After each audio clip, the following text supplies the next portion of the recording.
मेरे साथ बोलिए भारत माता की। इतनी ताकत से बोलिए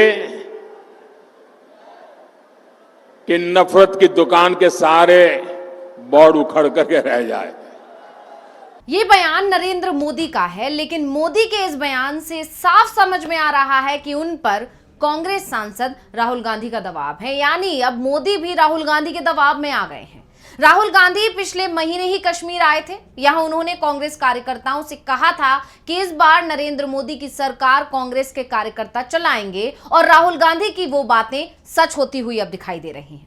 आज कांग्रेस के नेता जो दावा मोदी सरकार को लेकर कर रहे हैं, नरेंद्र मोदी और उनकी सरकार वो ही काम करने को मजबूर दिखाई दे रही है। नरेंद्र मोदी पर बढ़ते इंडिया गठबंधन और राहुल गांधी के इसी दबाव पर आज हम अपनी स्पेशल रिपोर्ट में करेंगे बात। नमस्कार, मैं हूं अंशिता।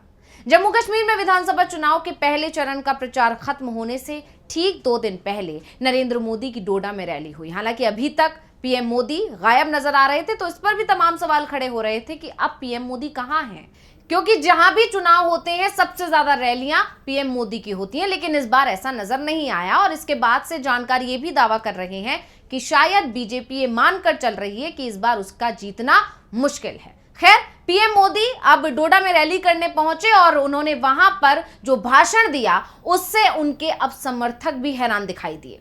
आमतौर पर विपक्ष पर हमलावर दिखाई देने वाले नरेंद्र मोदी हर मुद्दे पर इस बार सफाई देते हुए दिखाई दिए, यानी कि बैकफुट पर नजर आए।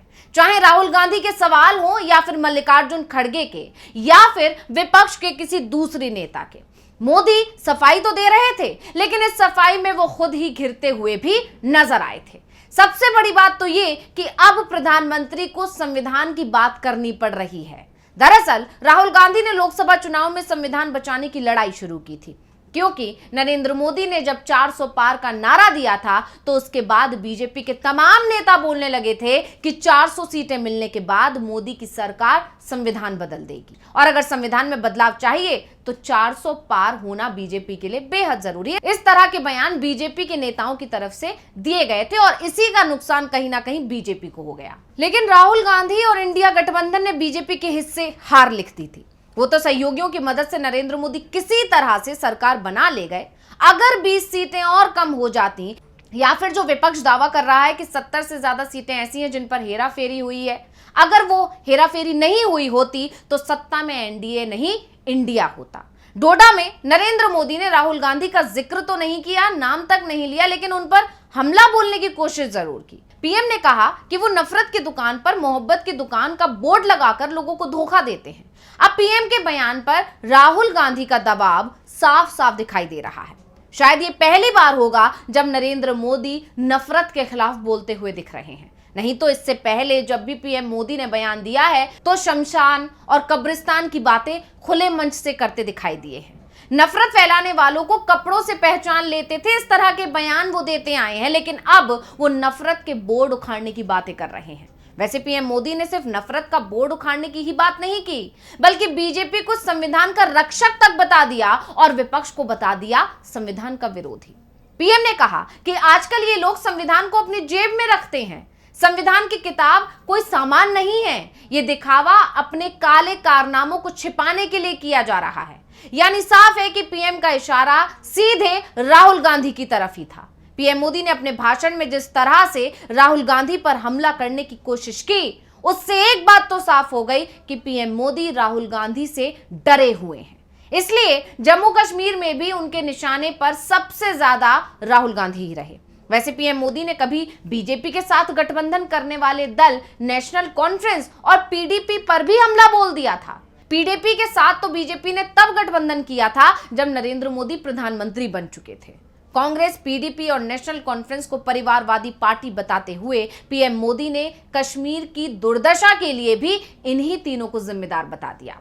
लेकिन पीएम मोदी को उनके बयान का तुरंत जवाब भी मिल गया।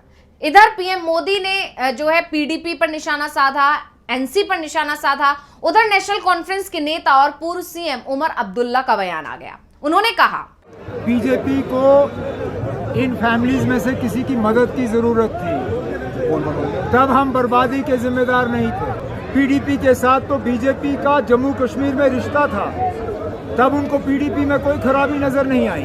जब वाजपेयी साहब को मिनिस्टर बनाना था और उनकी नजर मुझ पे पड़ी, तब हम में कोई खराबी नहीं थी।